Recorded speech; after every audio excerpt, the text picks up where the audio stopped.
This session, so far we listened actually regarding the technology evolvement and the different policy and regulatory impact for those technologies. This session is actually on the trends, which is the balancing the privacy, security, and innovation in ICT. That is also an important aspect, that how do you balance the privacy, security, when you are having innovations in ICT. So in this session, we have a good number of speakers. First of all, this session will be moderated by Dr. Manodha Gamage. I think he doesn't need any introduction. We have introduced him in the first day as a keynote presenter and the moderator. So this session he will be moderating. Other than that, we have 4 other speakers in the session. Mr. Kamran Khan, IT Officer, Cyber Security, Pakistan Telecommunication Authority. Please come on the stage and take your seat. We have Mr. Rakesh Kumar, Joint Advisor, IT, Telecom Regulatory Authority of India. He is joining with us virtually. So, Mr. Rakesh, are you there? Mr. Rakesh, are you there? I saw you online. Okay, maybe he's there, but maybe not in the seat now, but anyway, he will be available. Mr. Sonam Tobgay, Legal Officer, Bhutan Infocom and Media Authority. Please take your seat on the stage. And we have Mr. I forgot their name. Rakibul Islam, Assistant Director, BTRC. Please come and take your seat on the stage. Extremely sorry, because in here it is written Farhan Alam. So okay, sorry for that. So with that, I would like to hand over the microphone to Dr. Gamage. Dr. Gamage, please.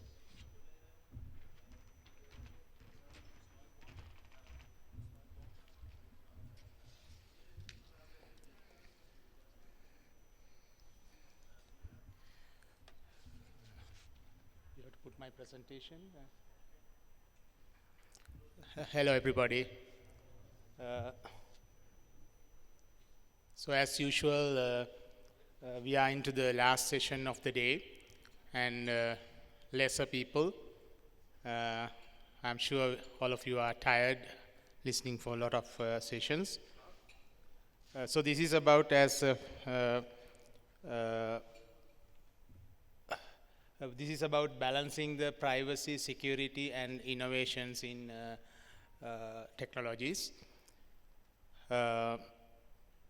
So first presentation will be by me, and so let me do my presentation first, and then I'll introduce the next speakers as and when they do their presentation.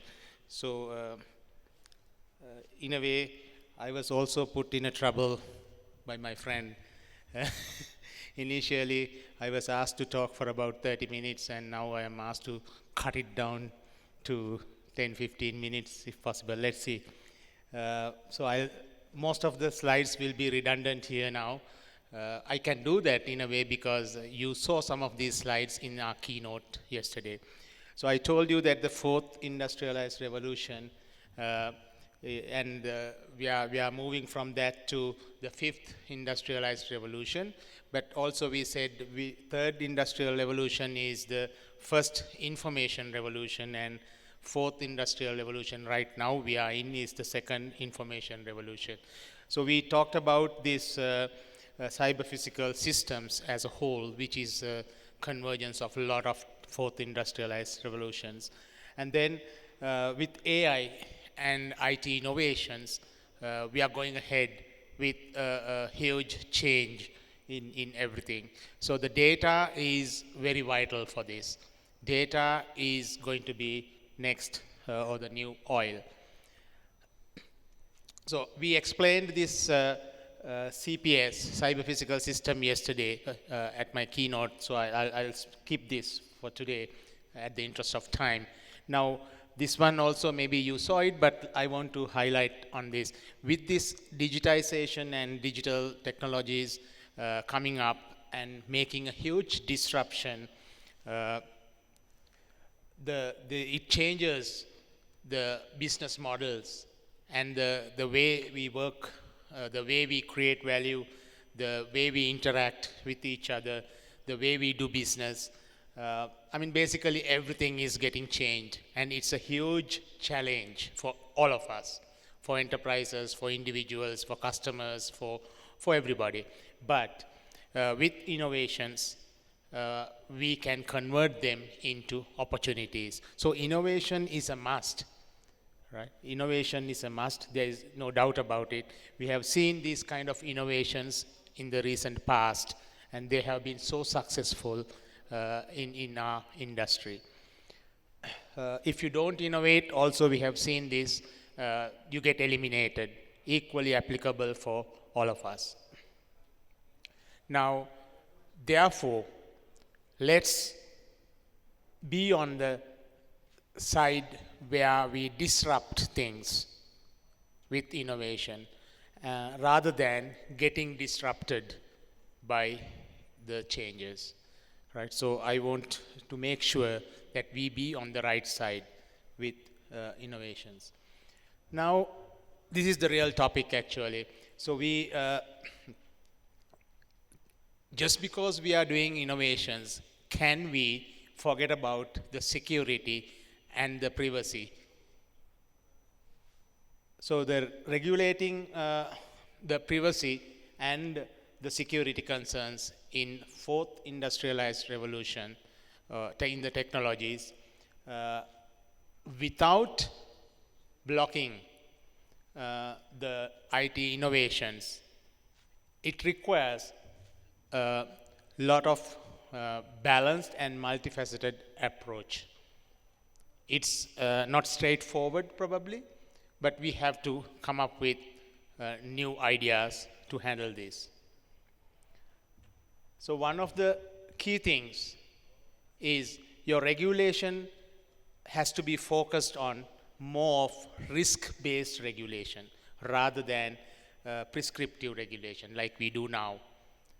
We just can't just put some framework or regulation and say that, okay, we are done with it. No, we have to classify each and every service and the each and every technology according to the risk that they bring in. And then based on that, we have to decide how much of regulation is required. It's not just one solution fits all. So that's the idea here. For example, the GDPR is a really good model. Now we know AI is always looking for a lot of data.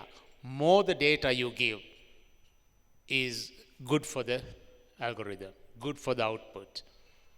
But at the same time, GDPR is saying don't collect more than required amount of data. So that's a strike. But it restricts this, but at the same time, there are certain clauses in GDPR, like the concepts like legitimate interest, data minimization. So those are to strike a balance between how much of data you collect for what purpose and how.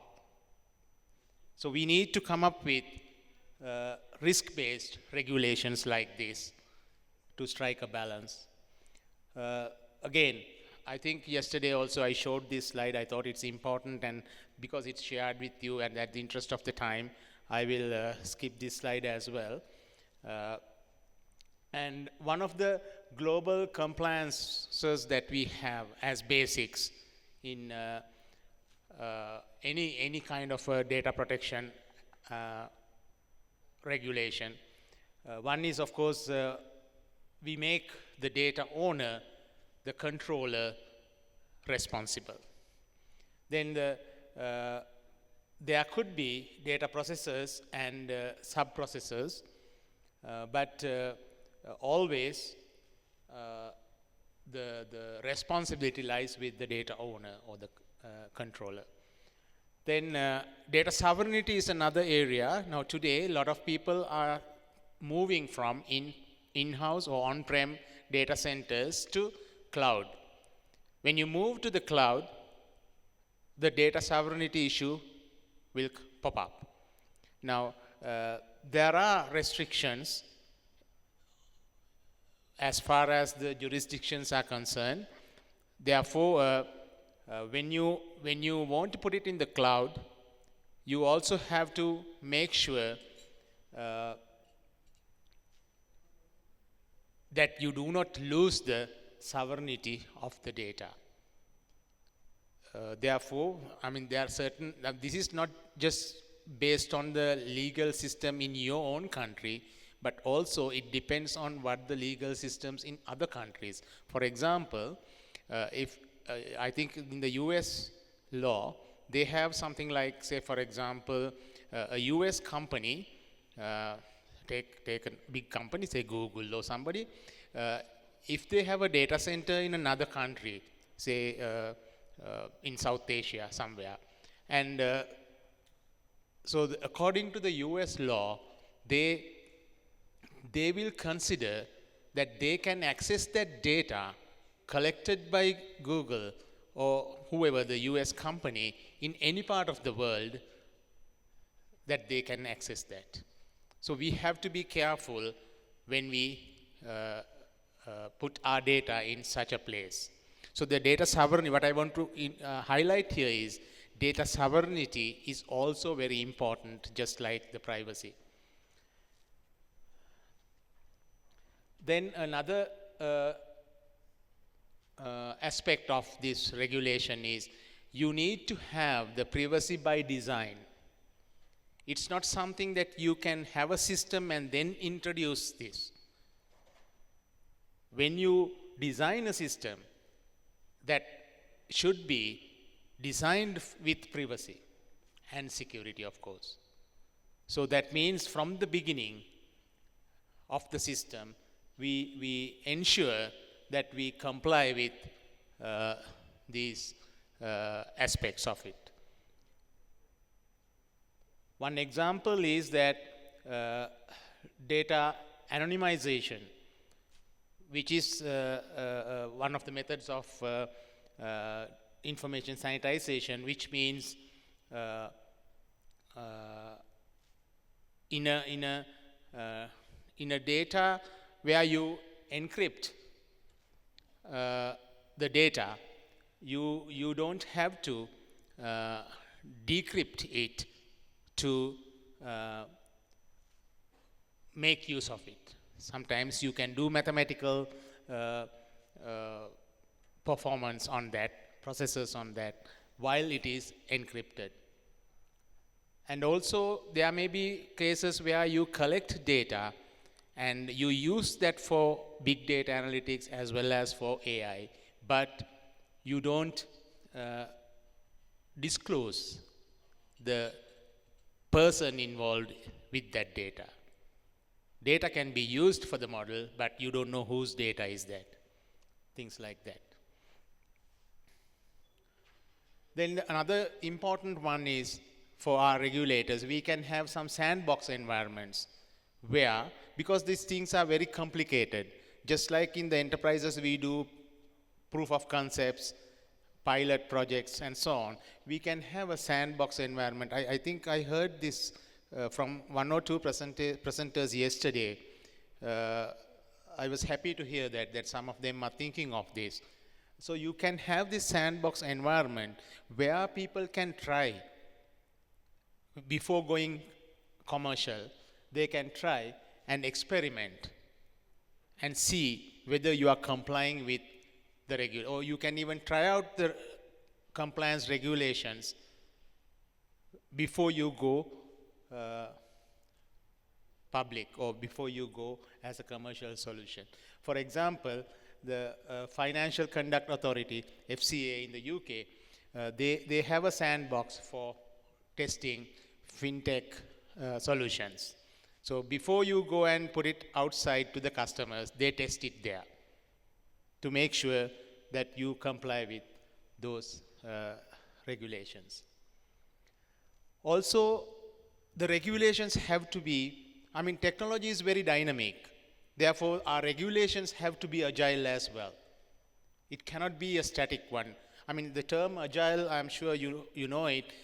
This is coming from mostly software development side, where normal software development we understand from our childhood, from our junior or very young age, we learned that how to do the software development. You first go and find the requirement, understand the requirement, do a requirement document, and then you start designing, and then you start developing the software, like a waterfall. But agile is different. Agile is very short periods of time. You break your entire project, if it is 2 years, you break it into, say, 2 weeks of small, we call it sprint. So small time periods, and then you plan to deliver something very small during that each sprint time. So that's the agile nature of software development. That is applicable for project management. That is applicable for everywhere. We have to bring it. That's the reason is things are dynamic. When the environment is dynamic, you can't plan for a 2-year program. So you break it into smaller durations, and you try to adjust. So which means, in a way, your regulations will be modified as and when you progress.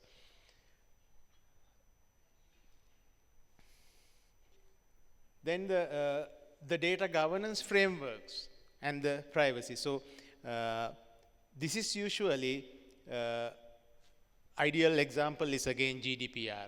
So I think almost all these countries in our region also coming up with something similar to this. We are trying to define a data protection act. In Sri Lanka it is done. I saw some of your presentations yesterday that you're also working on that at draft level and so on. So therefore, with that, if we can very clearly show who is responsible, who is accountable, then that will encourage a lot of people to do the business, invest. That will encourage to innovate. Also, collaboration.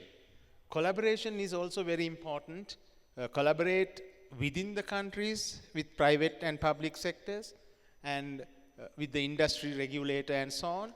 But at the same time, collaborate internationally, also important. With collaboration, you can address the issues.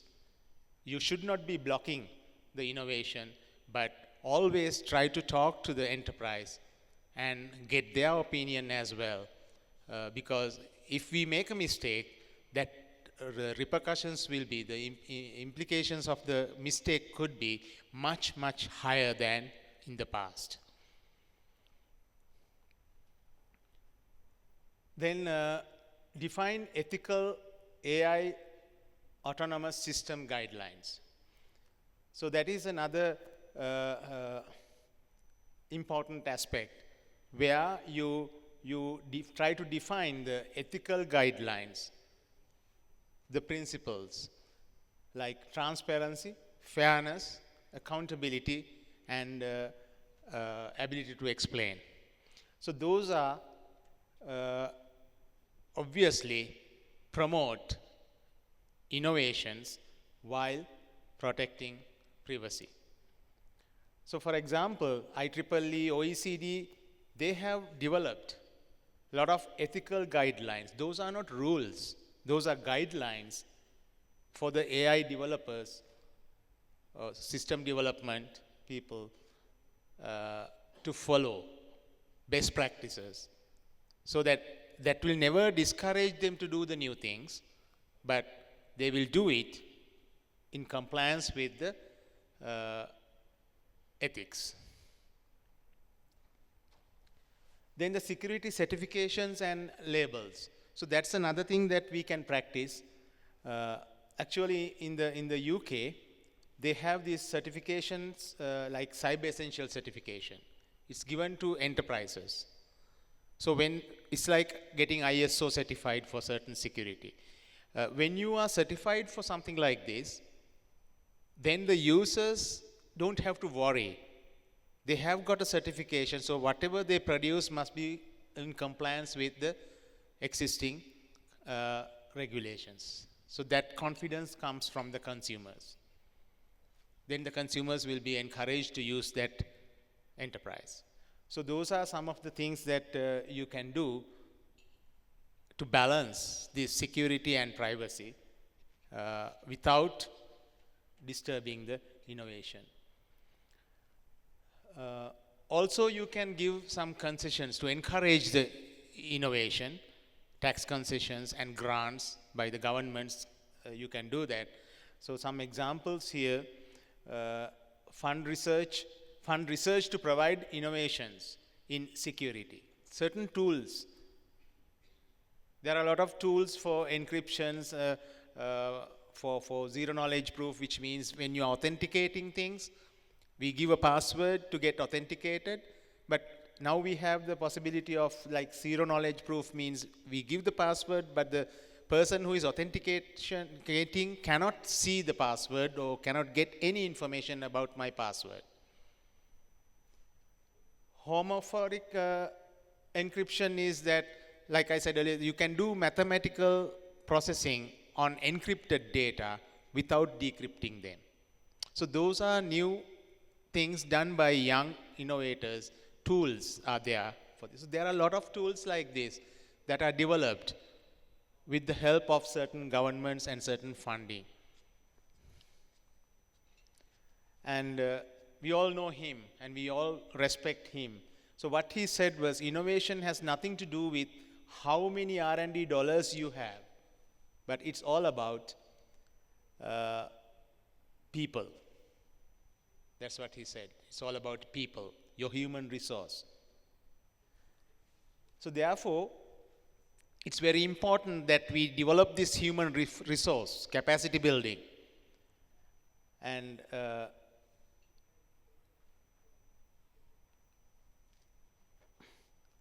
so normally, I had some animation in this, it's gone now. The regulators will not try to bring in regulations until the technology is stable. At the same time, companies will not try to do new things until the regulator comes and plays the framework. So both are waiting, which means we are delaying the technology. This is we call it catch-22 situation, where the innovators are not doing it, waiting for clarification from regulator, whereas regulator cannot take action because no one is coming up with the systems. Now, to avoid this, I think the government has a role to play as a user. So governments can initiate projects like, say, for example, digital ID project, e-passport project, certain government projects for digital transformation. Then, so they can break that catch-22. Same regulator also can play another role as a user so that people can continue with their innovations. Now, this is the important part. As Steve Jobs said, we need to change how we educate ourselves. Most of the security issues in the world today are due to the human factor. Not because of the systems or not because of the machines, but because of human errors. So we need to educate the people. It's very important to educate with problem-solving culture. Educate with critical thinking, creativity, and for entrepreneurships. So when we see a problem, we need to analyze it, analyze the complex problems and understand them in the simple most way, and try to try to be creative to provide solutions, and then come up with new systems, come up with innovations as entrepreneurs. So if our education system is promoting this, in the future we will have more people who are balancing these two. So the cloud, we all know, we talked about it yesterday as well. So I'll skip this slide. So the trend now is, like the bottom line, like EU did General Data Protection Regulation, GDPR. In this region, if we can come up with something like that, I think it will be very useful to all the member countries. We can define something very high level, which is common to all the countries, so that each country will have to address only what is customizable for them, the specific areas for them only. So in conclusion, data is very important. New technology adoptions are essential. We have to do that. So innovation is essential, otherwise you get eliminated. In doing so, we cannot ignore the data sovereignty, privacy, and protection. So the regulator has a huge role to play in that, come up with the right regulation following those concepts. Then educating the people for the security, privacy, and sovereignty of data is one of the key items. So in conclusion, data privacy, security, and sovereignty laws should encourage innovation and new technology. Again, let's be on the side of the innovations than getting disturbed by others' changes. So we want to do that. Thank you.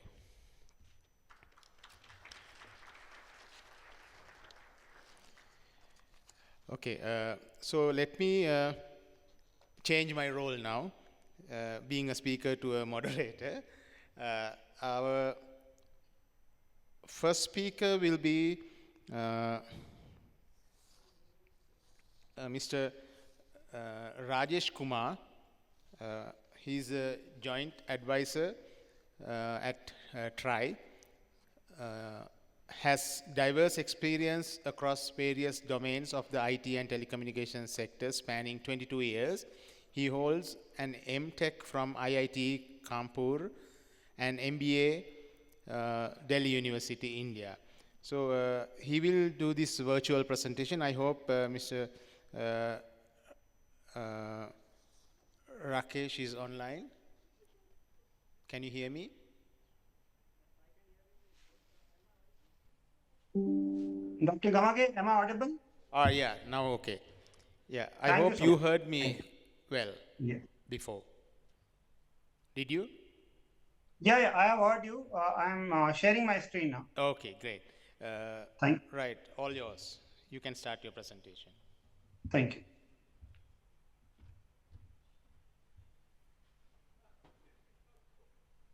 Is my presentation visible to all? Yes, Mr. Rakesh, we can see. Thank you, Parvesh. Okay. Honorable dignitaries, distinguished delegates, ladies and gentlemen, very warm good evening to all. Thank you very much, Mr. Gamage, for the kind introduction. It's an honor to be speaking to this August gathering. During the next 15 minutes or so, I shall be dwelling upon the subject, that is balancing security, privacy, and innovation, and shall also share certain key initiatives which we have taken at TRI. The rapid evolution of ICT has brought about significant advancements and at the same time opportunities as well. However, it has also raised pressing concerns regarding security and privacy. The proliferation of digital services, mobile applications, and data-driven technologies has transformed how businesses operate and how individuals interact. However, with its growth comes the responsibility to protect citizens' personal data and ensure their privacy. Balancing these three dimensions of security, privacy, and innovation requires a multifaceted approach. The advancements in ICT are driven by several of the new and emerging technologies as 5G, 6G, software defined networking, IoT, which has been enhancing automation and efficiency across industries. AI plays a central role in driving innovation, offering predictive analytics and decision making capabilities, while cloud computing and data centers have provided scalable infrastructure for data storage and processing.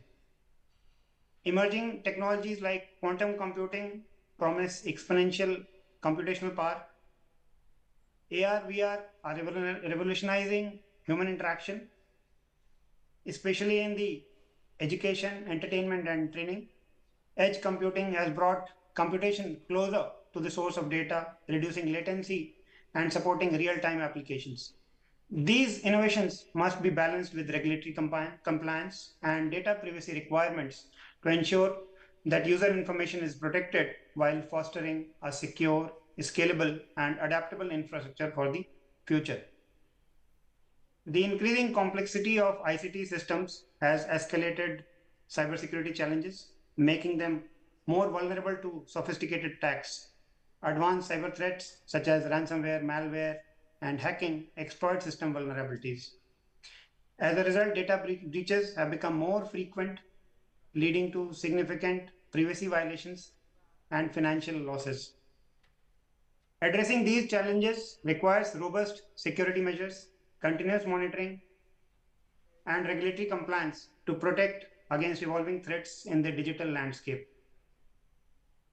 We need to ensure network security, malware protection, monitoring, and security incident management, and increasing user awareness, which will act as formidable defenses against such cyber threats.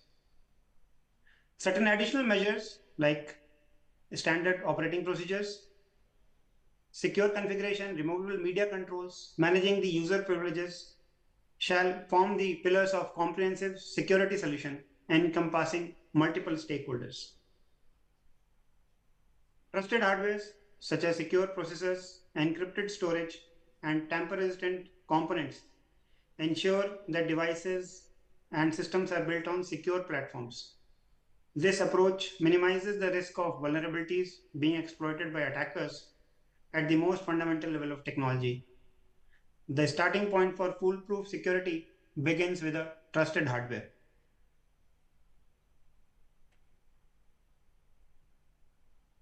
India has done jump to tier 1 in the global cybersecurity index 2024 as released by ITU when it comes where it is as a role model part of the cybersecure countries cybersecurity commitments and resulting impacts. India is one of the 47 countries now that has been adjudged as leading nations. India has excelled in the legal pillar with the IT Act and the Digital Personal Data Protection Bill, which has further strengthened India's legal framework, providing enhanced safeguards for citizens' data. India is in 2023, India has released the Digital Personal Data Protection Act. It is designed to protect the individual's personal data and ensures that such data is shared only with their consent. It applies to digital personal data processed within India as well as data processed outside India if it involves providing services to individuals in India. Key provisions include the right of data principles such as right to information, correction, erasure, grievance redressal, and nominating others to manage their data after their death or incapacity. The Act establishes the Data Protection Board of India to adjudicate privacy disputes. The penalties are ranging from Rs 10,000 to about 2,500 million, depending on the scale of violation. For the sake of time, we can skip this slide as this part has already been covered. The significant data fiduciaries must appoint a data protection officer, assign an independent data auditor, and conduct regular data protection impact assessment and periodic audits. Data principals, that is the owners of data, have been given various rights, including the right to information on how their data is processed, the right to correction and erasure of inaccurate and unnecessary data, the right to grievance redressal through formal mechanisms, and the right to nominate another person to exercise their data rights in case of death or incapacity. They are still in the final stages and formal notification of the Act is still awaited.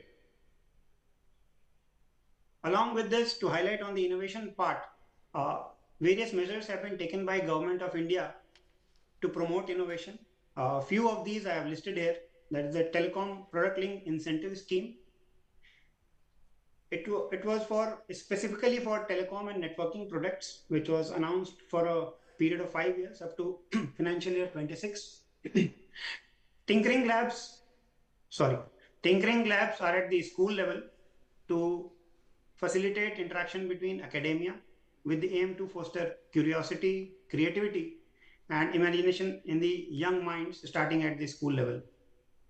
PLI 2.0 is for IT, promoting IT hardware, which is the focus area includes laptops, tablets, all-in-one PCs, servers, and ultra-small form factors. This is in line with the Make in India and the Atmanirbhar Bharat models for being promulgated by the Government of India. Also, we have a Digital Communication Innovation Square, wherein uh, it is aligned towards focusing, identifying startups and funding them adequately to build up the R&D and research, design, development, IPR creation, pilot project, and manufacturing, with the aim to have the complete value chain to make India a global hub for production of telecommunication equipment and a center for digital communication services. Along with this, we have Telecom Technology Development Fund launched by the USOF in October 22. This aims to fund R&D in rural specific communication technology applications and form synergies among academia, startups, research institutes, and the industry to build and develop the telecom system. These are some of the few. There are a lot of other funds also which have been incorporated by Government of India to promote innovation. These are few which I have listed, which were relevant here. So with this, the key challenges for policymakers, business and individuals. For policymakers, ensuring cybersecurity while protecting privacy rights. Policymakers must also support technological innovation without compromising upon the user safety and privacy. At the same time, companies need to focus on building consumer trust by implementing strong security and privacy measures. Investing in R&D to create secure ICT solutions is equally important to stay competitive and safe in this digital landscape. While the individuals can help by managing their data privacy, increasing user awareness, and staying informed about cyber risks to better protect themselves in this evolving digital world. After having discussed about the trilemma of privacy, security, and uh, the balance between these three, I'll highlight certain key initiatives by TRI taken in this regard. This app, we have an app which is called Do Not Disturb. Version 3 is available for iOS as well as Android platform. This is in line with the consultation paper on review of telecom commercial communications customer preference regulations taken out in 2018. It enables users to report unsolicited commercial communication. The salient features are the customers can register for sector specific and time bound preferences. The sectors are banking, insurance, financial, real estate. The 8 of these sectors are there: education, health, consumer goods, tourism, food and beverages. Along with this, the customers have the option of registering for time bound manner in which they can receive or not receive these promotions. It is easy to register and manage their preferences. This is further implemented by the telecom service providers on a digital ledger technology using blockchain, which is providing end-to-end tracing and ensuring privacy for the mobile customer. We have also taken out consultation paper for digital consent acquisition, wherein the user will have the entire list of consent which the particular user has provided and can review and subsequently edit them as well. This is essentially in the privacy domain to handle the unsolicited commercial communication or spam. With these measures, the privacy invasion can be avoided for the telecom consumer. Along with this, to promote innovation, TRI has taken out a consultation paper on encouraging R&D in telecom, broadcasting, and ICT sector last year. Also, we have taken out recommendations on introduction of calling name representation service in the Indian telecommunication network. It is a solution something like Truecaller, wherein the name of the customer as given out in the subscriber forms initially filled will be displayed on the screen once a particular subscriber calls up. This will be a measure to basically handle the unsolicited commercial communication and the cyber frauds which are happening. So the awareness, the regulator has gone ahead to make the people aware, and the awareness will help in preventing such cyber frauds. Also, a lot of numbers are revocated monthly. So TRI takes out a list of all these mobile numbers on a monthly basis which have been revocated. The financial institutions take this list and incorporate in their processes so that any cyber fraud or so that the multiple authentication factors can be disabled for these numbers and cyber frauds can be prevented. Also, to prevent the spread of malicious links, TRI has mandated that all the URLs, APKs, or OTT links which are sent as part of SMS traffic will be whitelisted by all the principal entities and the marketers. And anything which is not whitelisted will not be sent on the network. Also, TRI has issued directives to access providers to regarding measures to curb the misuse of headers and content templates. The templates have already been registered with all the principal entities and the telecom service providers. So, in case the headers are not adhering to the template, they will be scrubbed on the DLT system and the message will not go across. Also, TRI has issued directives to access providers to disconnect all telecom resources of unregistered senders for making spam calls and to blacklist such senders. It is heartening to note that in the last about a month or so, we have blocked about 100 million numbers which were sending these spam calls, and strict measures are being taken by TRI. So, as brought out earlier, this to handle these trilemma, it will be a balanced and multifaceted approach.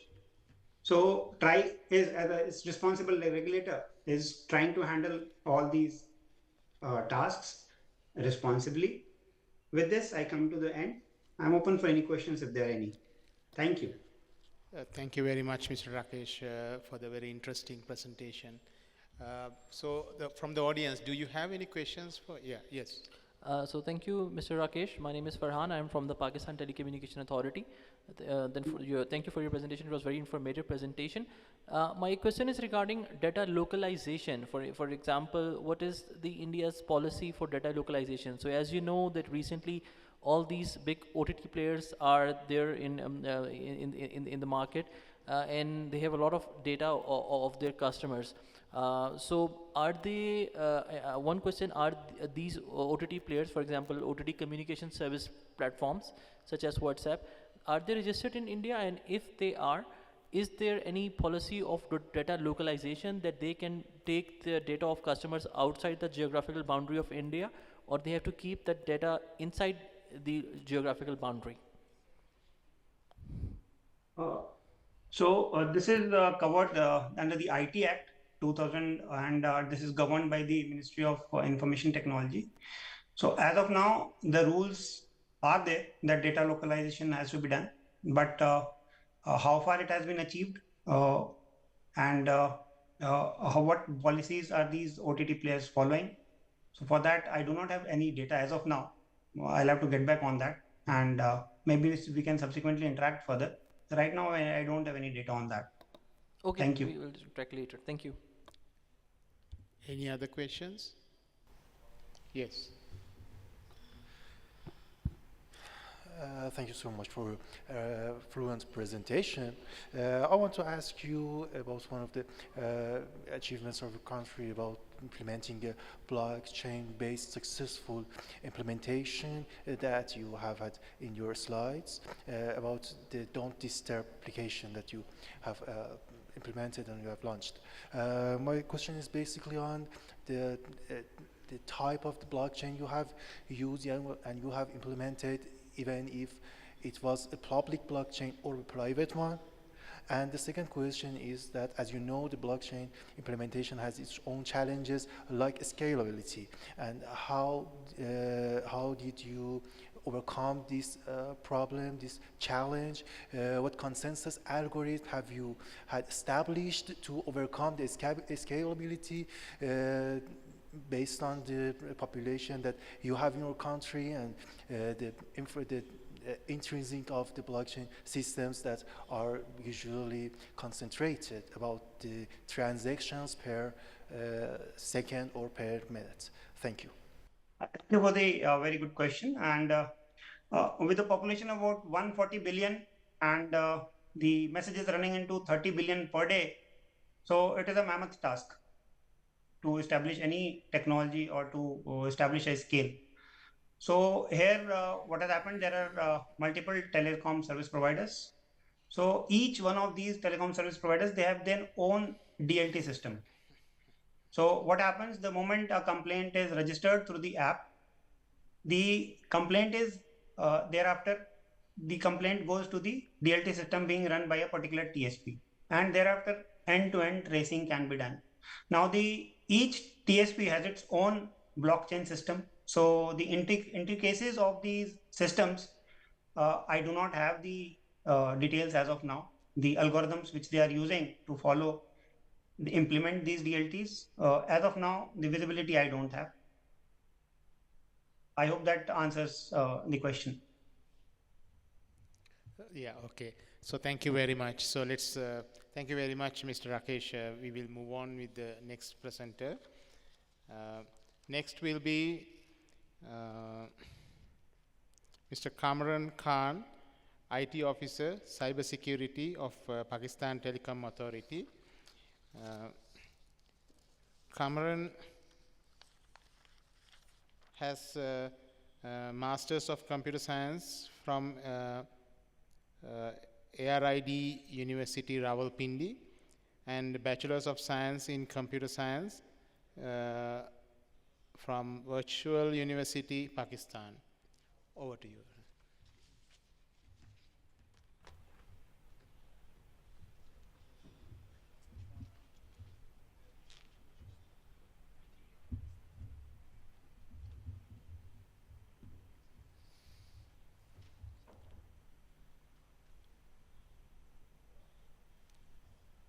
Slides, please.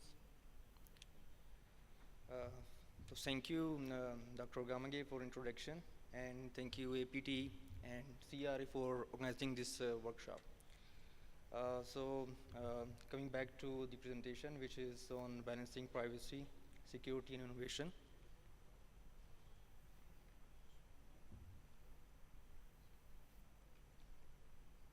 Slide is not working.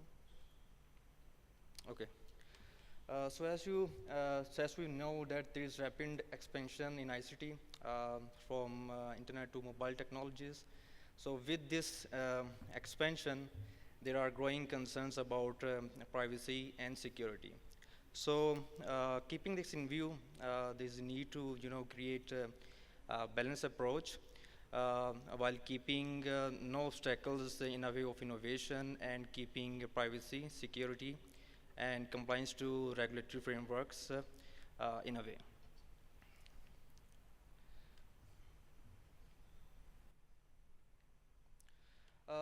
So as you know, privacy is not only a legal issue, but it is a fundamental human right. So the personal data of end user should not be used or shared without his consent. So to ensure that, you know that there are privacy laws and regulations like GDPR, and other countries and regions have their own privacy laws as well.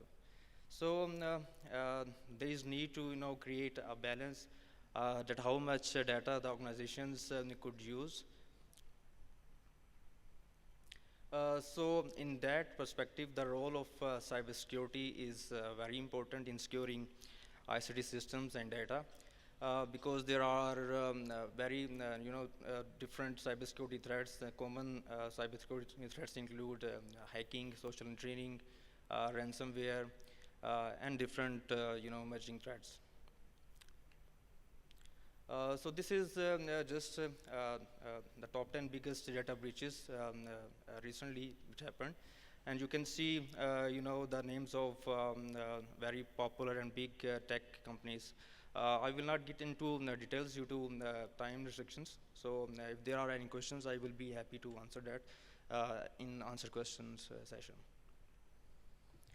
So this graph shows the percentage of data breaches from year 2021 to 2023, and you can see that the finance sector is the most affected one, and after finance, the health sector.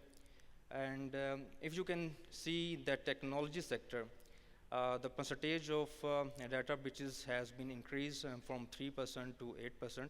That is very concerning. So recently, till 2024, these two sectors, IT services and software, and health sector are the most affected ones. So as you can see in this figure, since the enforcement of GDPR, the ratio of fines imposed by them has been significantly increased. So it means that organizations with advances in information technology, communication technology, and continuous innovation, they still, I think, lack or they somehow unknowingly or ignore cybersecurity factor. So based on this ignorance, they somehow faced data breaches, and as a result, fines from GDPR or other regulatory and laws respective to their region. So these are just stats of fines imposed by GDPR on big techs like Facebook and other such big tech organizations. So this is just an overview of globally about the data privacy laws implementation. As we can see, the regions which are highlighted in blue are the ones where there are heavy data privacy laws implementation. The light blue are the ones where there are robust data privacy laws. The yellow ones are the ones where there are moderate, and the green ones are the ones where there are very limited data privacy laws. So these are some laws, policies, cybersecurity frameworks that we have in Pakistan. So we have National Cybersecurity Policy, Personal Data Protection Bill 2021. Actually, it is in process of approval, and hopefully it will get approved in a month or two. It is very similar to GDPR. So in telecom sector, we have critical telecom data and infrastructure security regulation. And based on this regulation, we have formulated a framework. Based on that framework, we conduct cybersecurity audits of our licenses on annual basis. And we are also in process of updating that regulation by taking input from our licenses and other industrial experts. So we have CERT rules. So these CERT rules basically include roles and responsibilities of different CERTs, from provincial to federal level and private sector. There is private Prevention of Electronic Crimes Act, and in banking sector we have framework ETGRM, that is Enterprise Technology Governance and Risk Management Framework. We have National Bank Policy, Privacy Policy, and Social Media Rules 2021. So as you know, innovation is very important, and it is driving the future of information communication technology, and technologies like artificial intelligence, Internet of Things, blockchain, virtual reality, they are all creating new opportunities and possibilities in every sector. So if any organization or any industry cease to innovate, they would definitely cease to exist in a matter of time. So this is just an example of Nokia you must have now. It used to be a very popular brand in mobile company, but when Android came, they were very reluctant to adopt it, and they remain stuck to Symbian OS. And as a result, Samsung, they adopted Android OS, and they are now the most popular brand in mobile technology, and there is no Nokia as per now. So these are just stats of world's biggest R&D spenders. So we'll not get into details. So these are some of the cybersecurity challenges that are posed by advanced technology and innovations. As you know, artificial intelligence is not only facilitating the end users or companies, but is also facilitating the attackers. So attackers, cyber criminals are using this technology to create more sophisticated malwares, viruses, and initiating cyber attacks. Similarly, as you know, a lot of IoT devices lack security controls, and they have increased the attack surface for cyber criminals to exploit. Similarly, while cloud computing offers scalability and efficiency, but it also introduces some challenges like data breaches due to insecure APIs and insecure data configurations. So back in 2016, a very famous Mirai botnet attack occurred, and it was due to compromised IoT devices. So these compromised IoT devices were used to launch a massive DDoS attack, which disrupted internet services globally. So you must be familiar with deepfake. It is basically AI-generated media, which creates fake, manipulated videos. So during Russia-Ukraine war, a deepfake video of Ukrainian president was uploaded on different social media platforms, in which he was found telling Ukrainians to surrender. Afterwards, the video was identified as a deepfake and was removed from different social medias, and especially from YouTube. So this is one of the negative impact of AI. So now, innovation is very important. It is necessary, but during this process, the cybersecurity or privacy and security factors should not be undermined or ignored. So during innovation, the organizations, the industry should invest in secure by design. Similarly, it should be they should ensure compliance and with privacy regulations of their region, and without limiting the growth in technology. The most important thing in this factor is collaboration.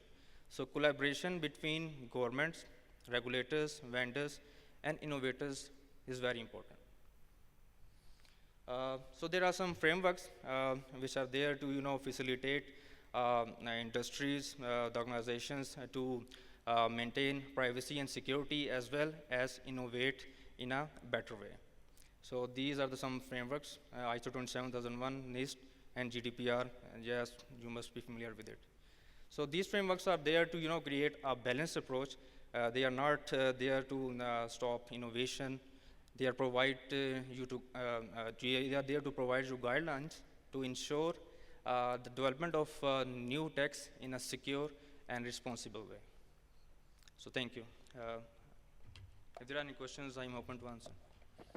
Thank you very much for your nice presentation. Now, any questions from the audience?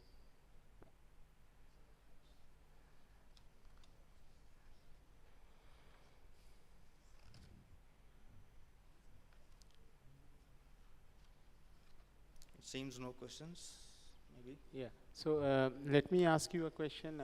Sometimes certain operators they have certain platforms. Say, for example, operator can give a platform for young mobile app developers to develop their apps easily on that platform. So that platform may be complying with all security requirements of the country and or regulator and all that. So therefore, the person who is developing the application don't have to worry about that side of it. That just connect with those APIs of the operator, and then freely designers can think of their solution and develop the solution, which will be automatically complying with the security requirements, privacy requirements, and so on. So do you have anything like that in Pakistan? Basically, and that I already covered in our framework. We have critical telecom infrastructure security regulation. It contains some controls similar to ISO 27001 and NIST. So there is a control which required compliance from such licenses of ours, where it requires the code should be developed in a secure manner, and also it should not be uploaded beyond the boundaries of our country. So there are some guidelines on that. Other than that, we are working on it by getting input from different industry experts and licenses. Okay, thank you. Any other questions from the audience? Yes. Actually, in your website, I have seen that you are giving licenses for cybersecurity auditors, and every operator should submit cybersecurity reports from the auditors. I have two questions. One is, how do you evaluate those cybersecurity auditors in general, and how often the operator should submit cybersecurity report to the regulator? So it's a very good question. Basically, we have also uploaded the criteria for third-party audit firms to get registered with us, and there is a scrutiny process. So we evaluate the experience of auditors based on their provided documents, their certifications. So if they get registered with us, so we have, it is our requirement in regulation that once in a year, every licensee should, conduct third-party audit from these registered audit firms, so that we can have proper access to the quality of audit reports that we are evaluating, and also we could also get a check and balance on these audit firms. So we don't only stop there. Based on these third-party audit reports, we also conduct as a PTA revalidation audits. So we check if these audit reports that are conducted by third-party firms are accurate or they were manipulated. So in short, transparency, we also conduct revalidation audits after the third-party audits. So the PTA, sorry. How often the operator should submit? Every year? Once in a year. Once in a year. Okay, Yeah. thank you. So PTA has the capability of auditing these things, even though the auditors has submitted the certified something? Yes, we have a team of auditors. So this team, based on the third-party audit reports, revalidate those audits conducted by the third-party audit firms. Any application? So we have a dedicated team. Okay, right. Any other questions?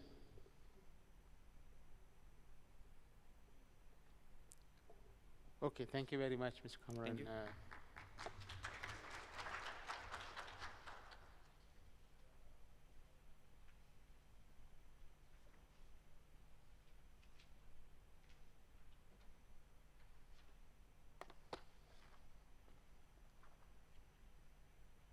The next presenter is Mr. Sonam Topge, the legal officer, Bhutan Infocom and Media Authority.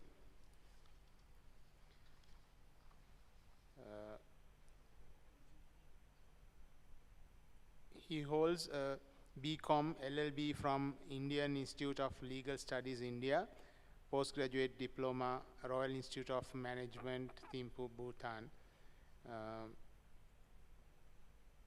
His experience is with the National Film Commission and of Bhutan and Bhutan Infocom and Media Authority. Over to you.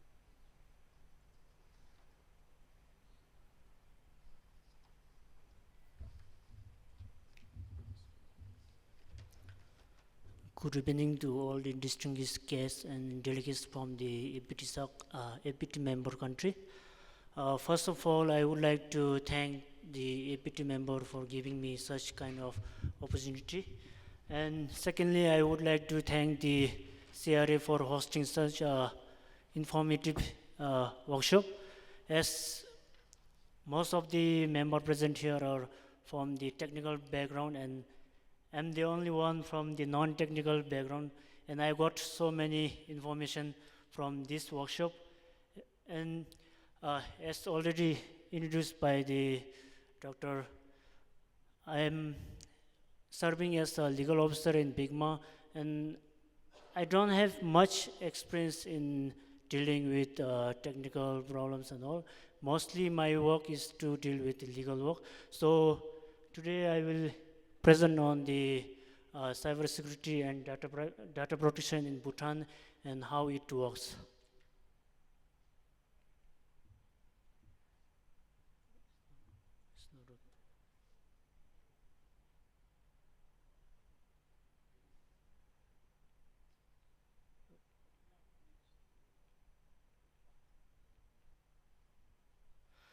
Okay. I think my presentation will be the shortest presentation for a day. So I don't want to prolong much, as we are already in lack of time. And so today I have presentation of 5 slides. So firstly, I will talk with the legal provisions of cybersecurity in Bhutan, and secondly, I will carry on with the activities carried out to strengthen the cybersecurity in Bhutan. And third, I will talk on the activities carried out on the data protection and privacy protection. And fourthly, I will talk on the draft national cybersecurity strategy, which is in the draft stage. And lastly, I'll talk on the way forward.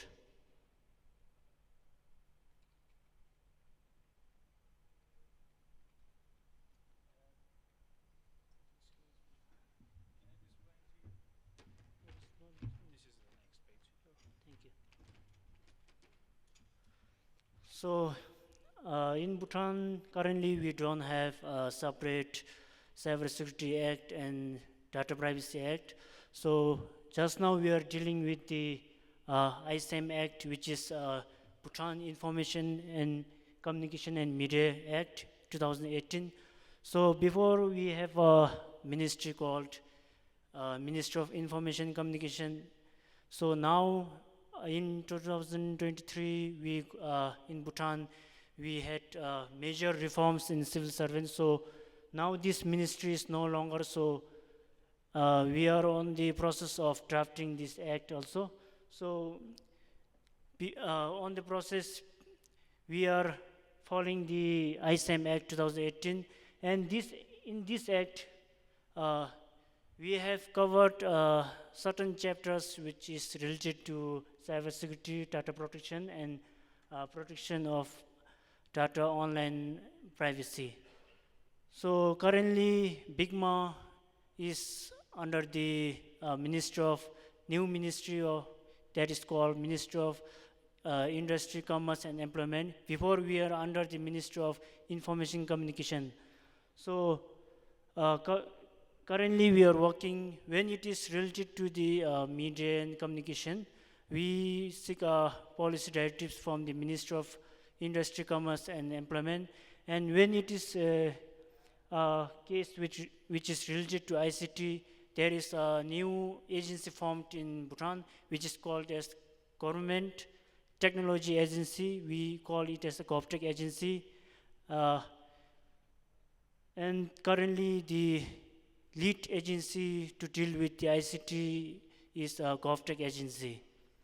So in ISAM Act, there is a certain chapter which deals with the cybersecurity.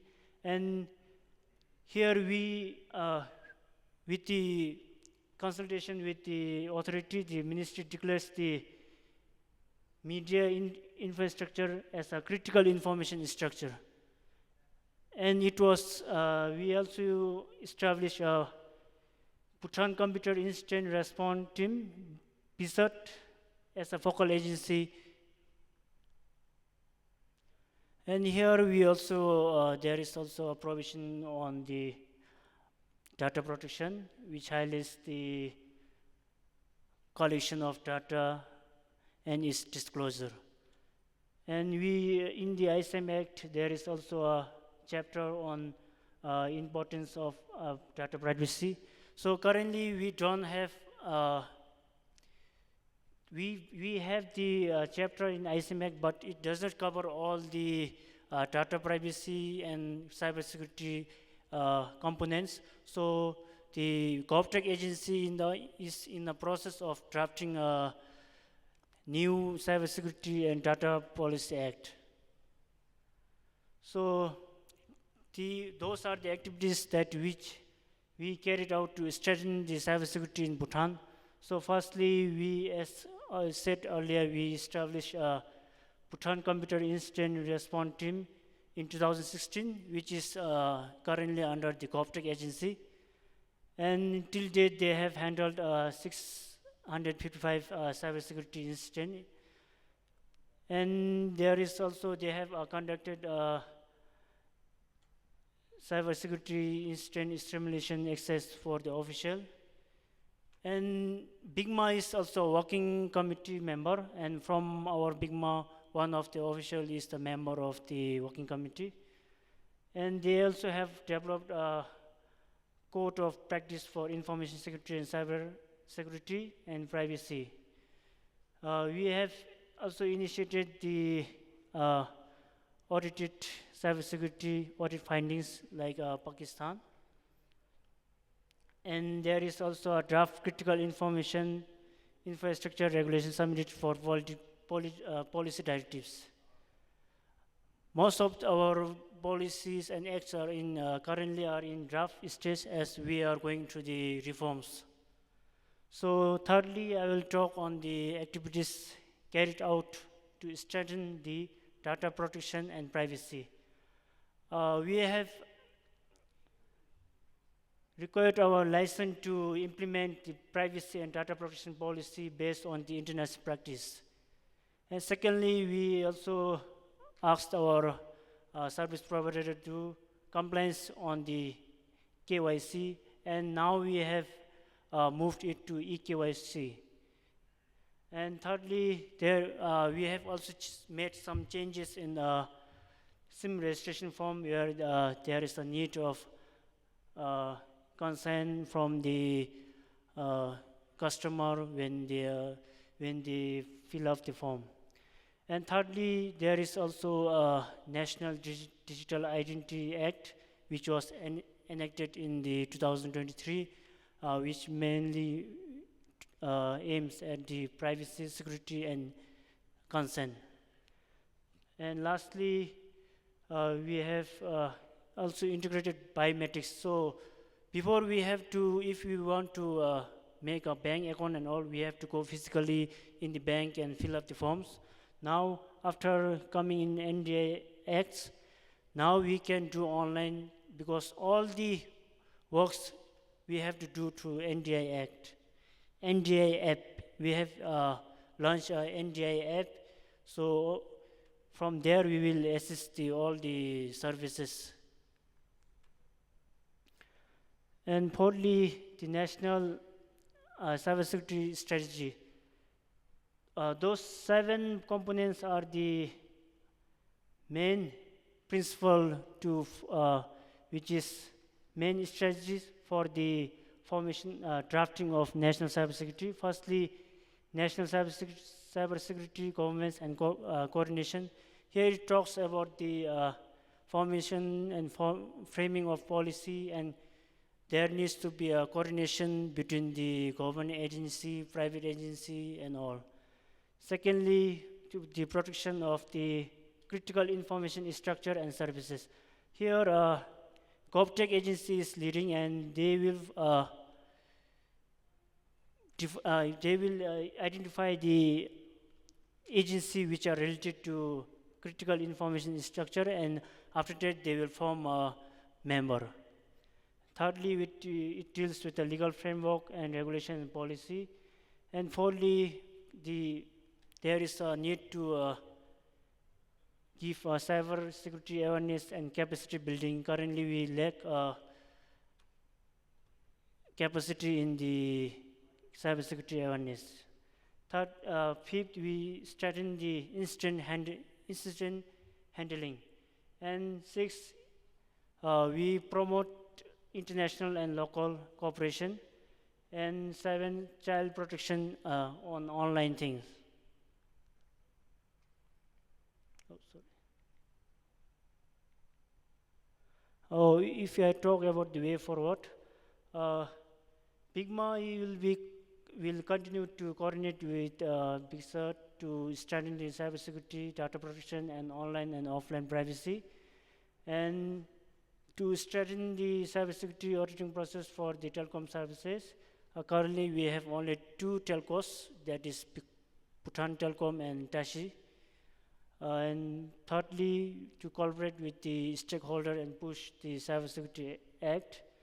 And fourth, to reinforce the awareness program on cybersecurity, data protection, and data privacy protection. Lastly, capacity development for the relevant stakeholder. Thank you.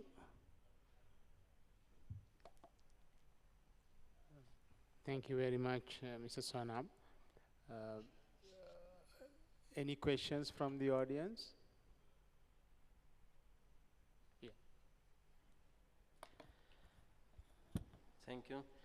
My question is regarding the hosting applications, the governmental applications in cloud infrastructure. Is there any type of restrictions or act in your law for preventing the hosting governmental applications in public clouds? Currently, there is no such laws, but in 2023, they have enacted the NDI Act.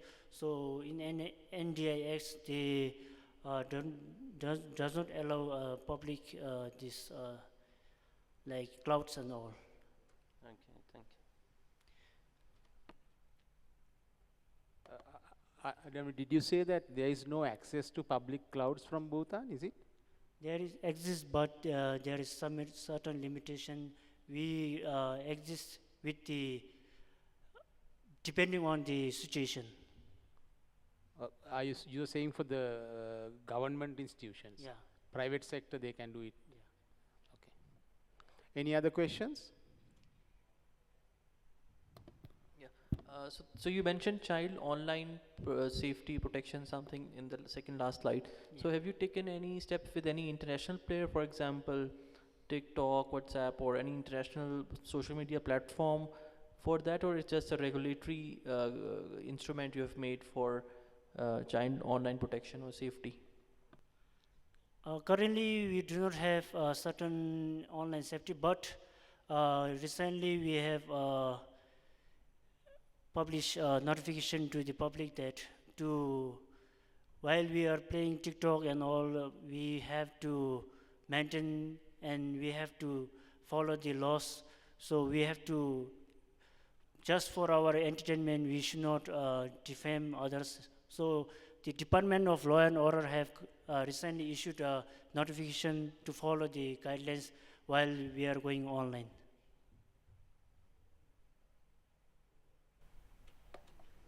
You can have one more question. My question to Sonam is regarding the KYC that you have implemented in Bhutan. So, does the KYC system is with BICMA itself, or the consumers who have to subscribe to operators, they need to go through KYC in their system as well? Currently, eKYC is with the service provider. So that is mandatory for all the customers to Yes. go through the eKYC? Yes.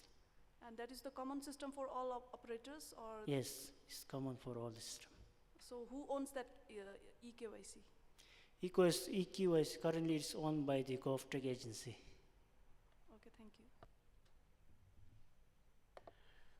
Okay, thank you very much for your presentation and clarifications for the questions. Right, now, so after a long day, we are now for the final presentation to be delivered by Mr. Rakibul Islam, Assistant Director, Bangladesh Telecommunication Regulatory Commission.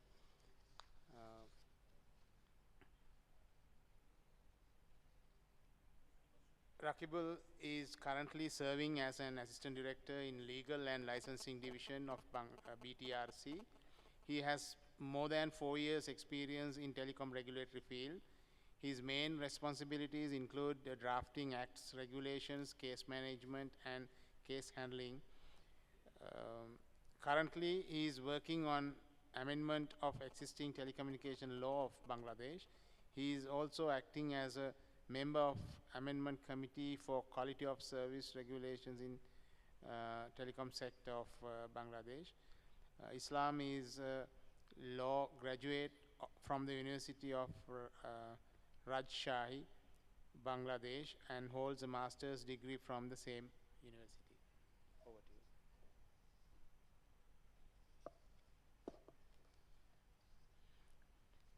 you. You have time till 6:30.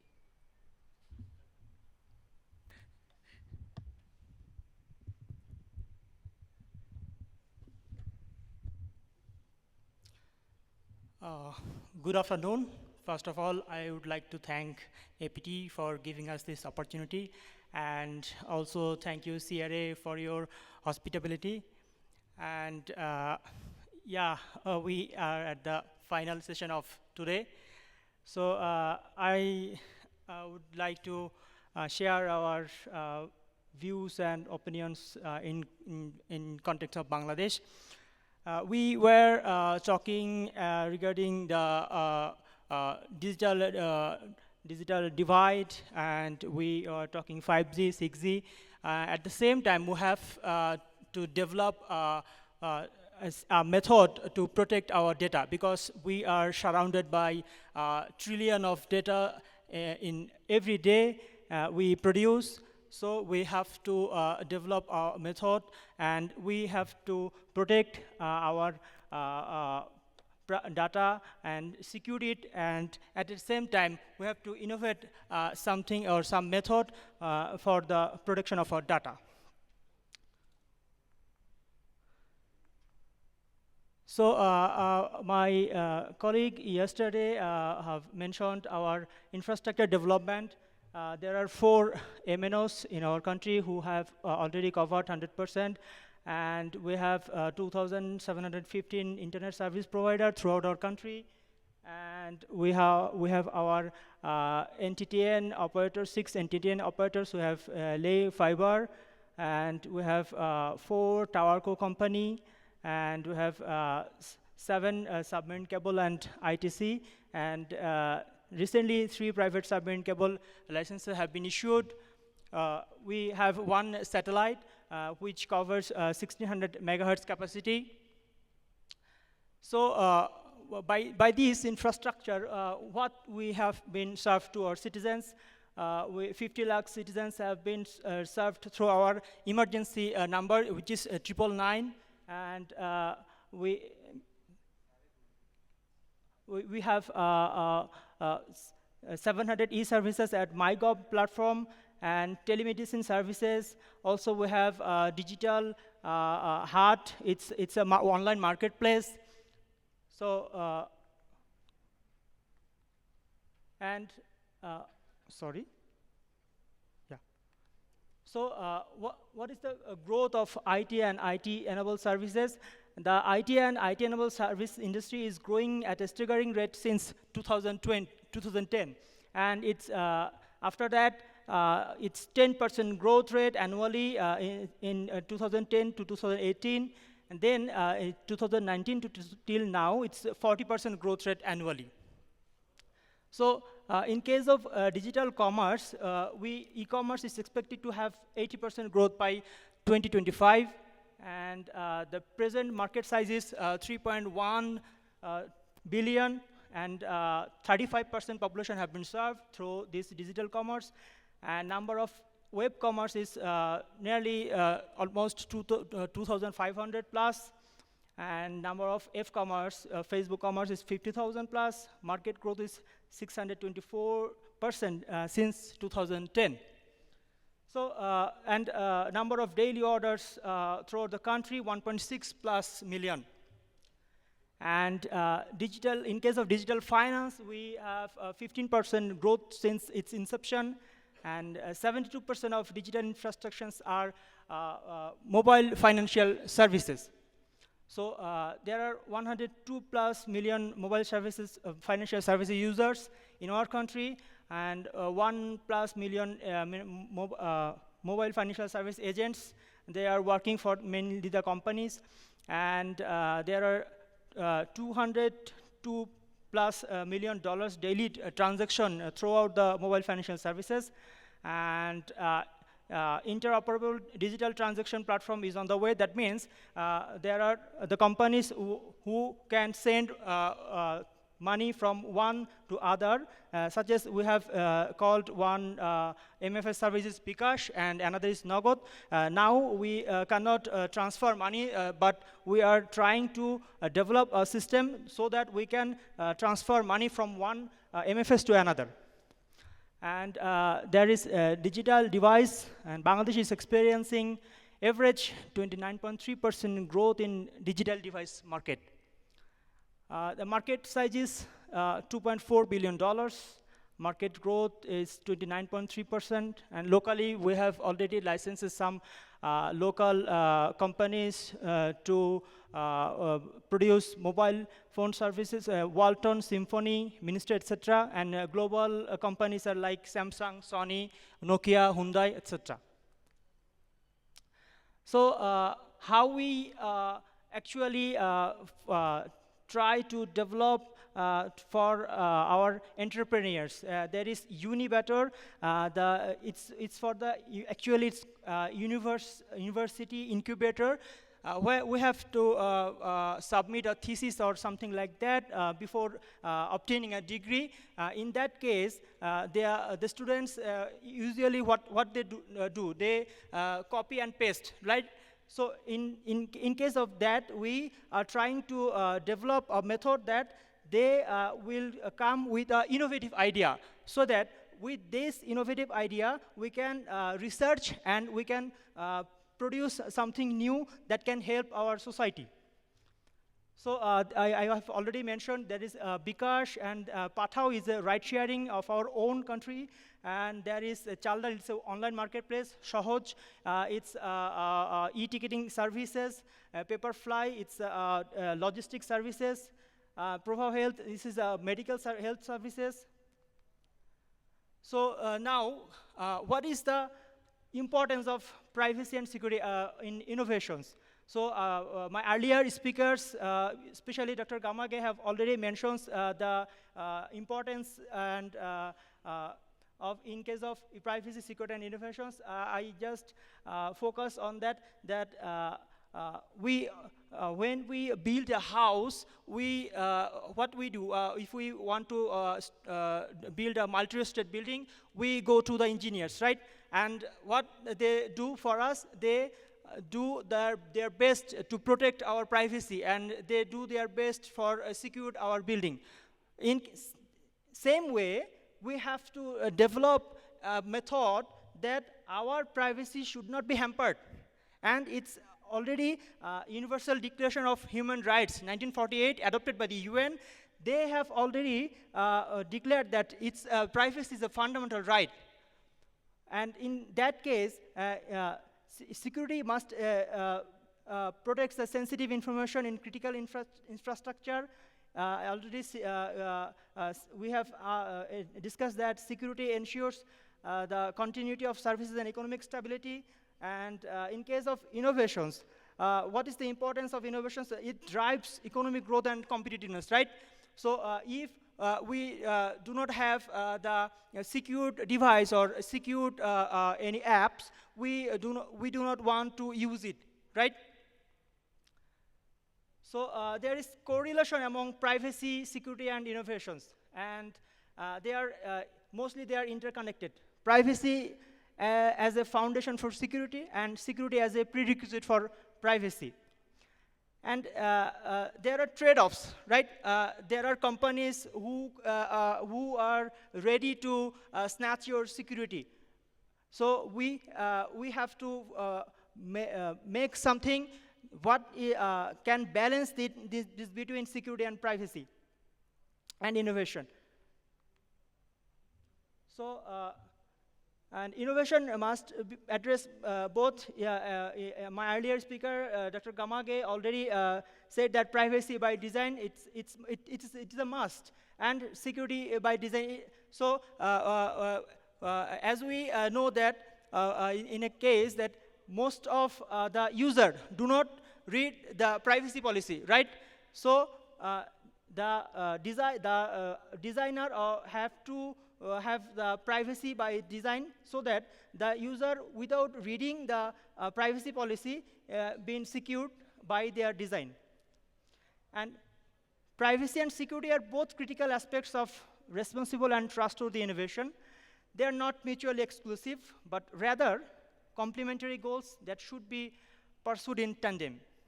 By prioritizing both privacy and security, innovators can create technologies and services that benefit society while respecting individual rights and freedoms. So, what is Bangladesh initiative towards privacy and security in innovations? And Mr. Rakesh have already showed the Indian position. I would like to show our Bangladesh position in Cybersecurity Index 2024. It's role modeling. You know that there are 5 tiers. Tier 5, when the initial step, it's building, then tier 4, evolving and establishing, tier 3, advancing, tier 2, and role modeling, tier 1. Bangladesh is now standing in role modeling, which is tier 1. So what is the legal and regulatory framework? We have Bangladesh Telecommunication Regulatory Act 2001, which covers misuse of networks and services. We have ICT Act 2006, Cybersecurity Act 2023, and we have guidelines on ICT security for banks and non-bank financial institutions, which have been adopted in 2015. And we have National Cybersecurity Strategy 2014. The important thing is that Data Protection Act, which is under drafting stage, and another regulation is in drafting stage, which is for we called OTT, and it's named Digital and Social Media Platforms 2021. And we have established Bangladesh National Digital Architectures BNDA Service Bus. It's a kind of a common platform or a hub to get information for the government agencies or government offices. If a government agency need any information, they do not have to go to the door-to-door of the agency. They just use this common platform and get the information. And the impact is, it's playing a significant role in transforming Bangladesh e-governance landscape, and by ensuring secure interoperability, data sharing, and citizen service delivery, it is contributing to a more efficient and connected government. So we have also established a National Cybersecurity Agency, and is the primary government agency responsible for cybersecurity in Bangladesh. And its responsibility mainly, it's coordinating and controlling activities related to the prevention of crimes committed through the use of digital devices and information technology in the country, and providing necessary instructions to the relevant agencies to deal with the crisis during any state crisis related to information technology. Inspecting and providing necessary instructions to ensure security of critical information structure. Its other responsibilities are to ensure the formulation and implementation of strategies to deal with information technology-based threats, and to ensure security related to them, and to ensure the practical security of information technology in various sectors of the national economy. Another responsibility is providing advice and guidance to various organizations and institutions for the implementation of digital security activities, and monitoring whether the source of threats to digital security is domestic or international, and informing the concerned parties. Another responsibility is taking proactive measures regarding digital security threats to national security, defense, foreign nationals, public health, public order and security or essential and essential services. So, we have acting individually for privacy, security, and innovation. So, we have to make a common platform for this so that we can achieve our goal. But to achieve this goal, we have to draft legal frameworks and something which can help us to achieve our goal. And these are our plans to what we want to do by these things. Enact a comprehensive data protection law aligned with global standards like GDPR, update existing ICT laws to address modern cyber threats and privacy concerns, establish clear regulations for emerging technologies like AI and IoT, mandate transparency and accountability for how organizations handle data, promote secure coding practices and regular security audits for software, and encourage the use of privacy-enhancing technologies in innovations, secure critical information infrastructure in sectors like government and finance, launch national cybersecurity awareness campaigns to educate the public, integrate cybersecurity education into school and university curricula, provide cybersecurity training and resources to organizations of all sizes, foster collaboration on cybersecurity between government, industry, and academia. And last of all, engage in international cooperation to combat cybercrime and set global standards. Thank you.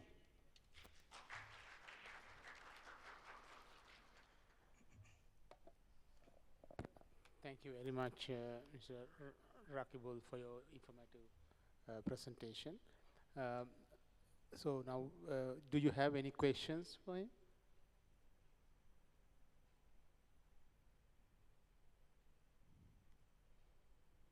Everyone wants to go back. Yeah, I have a question for you. Yes. One is actually, you said MFS for the finance. Yeah. Are they banks or different institutions? They are different institutions. Mainly, they are backed by the banks, but such as Bikash, it's backed by our BRAC Bank. They are the MFS service of that bank, but they are different entity. Right, but every MFS should be attached to a bank, right? Not necessarily, but they have they have to follow the rules of Bangladesh Bank. Sir, let me compliment him. Actually, in Bangladesh, the MFS are usually led by the banks. So more or less, all the MFS are actually attached to banks. Okay. Right. Then there was something about the social media, some draft to regulate that. Yeah. So are you talking of content regulation there, or? Both. There are content regulations also, and there are digital regulations also. Digital platforms regulation. Platform regulation, So actually. can you elaborate a little bit more of So, content?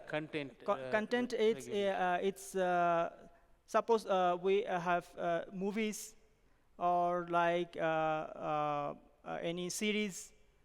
This is the content. So you are talking about intellectual property, like, is it? Intellectual property, but another we are actually trying to figure out that we have to use one platform, like a digital platform, but the content can be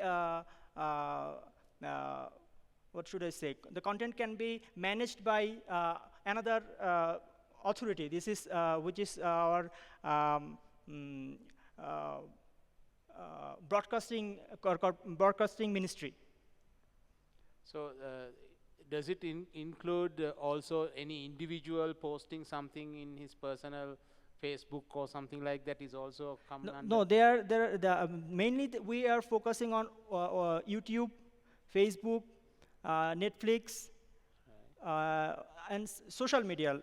Yeah, is it done only for the people who are doing it on commercial basis, or even individuals like you, for example, as a Facebook, Yeah. And whatever you post on your Facebook should be according to that.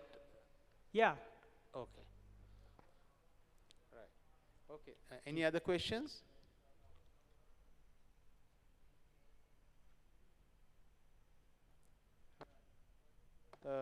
Okay, so thank you very much for your presentation. And so with that, I think we conclude this session as well as today's day's program.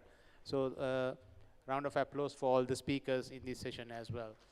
Thank you. And applause to you, Dr. Gamage, for chairing the session.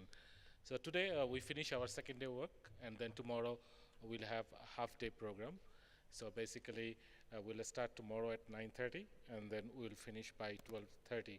And then tomorrow, after lunch, we'll have some outside trip arranged by CRA. So we'll go some site visit, and then also you need to spend some money for the shopping here. So, that's the program, and then enjoy your evening today. Yeah. So hope to see you tomorrow at 9:30. Thanks.